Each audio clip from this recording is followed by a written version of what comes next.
அஸ்ஸலாமு அலைக்கும் வரஹ்மத்துல்லாஹி வபரகாத்துஹு.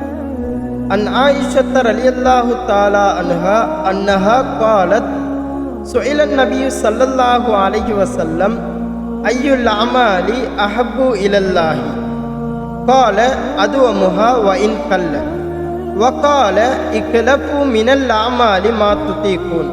சஹீஹுல் புகாரி.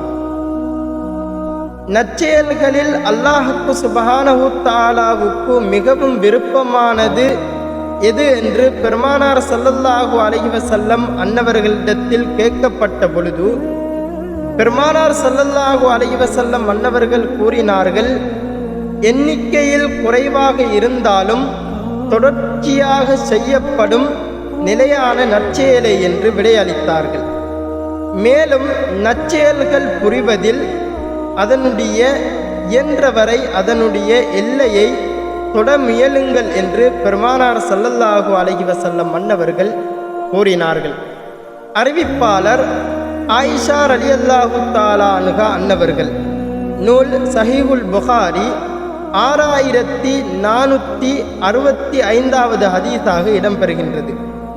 அன்பார்ந்த இஸ்லாமிய நெஞ்சங்களே, இந்த ஹதீஸ் எதை சுட்டிக்காட்டுகின்றது என்று சொன்னால், குறைவாக ஒரு மனிதன் இந்த உலகத்தில் வாழ்ந்து கொண்டிருக்கின்றான்.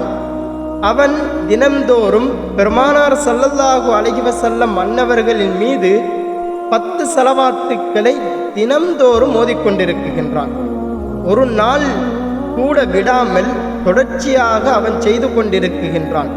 10 ஸலவாத்தாக எண்ணிக்கையில் குறைந்ததாக இருந்தாலும் அல்லாஹ்வுக்கு சுப்ஹானஹு தஆலாவிடத்தில் அது மிகவும் ஏற்ற ஒரு அமலாகவும் அல்லாஹ்வுக்கு சுப்ஹானஹு தஆலா விரும்பக்கூடிய ஒரு செயலாகவும் இருக்குகின்றது என்பதாக பெருமானார் ஸல்லல்லாஹு அலைஹி வஸல்லம் அன்னவர்கள் சுட்டிக்காட்டினார்கள். அன்பார்ந்தவர்களே,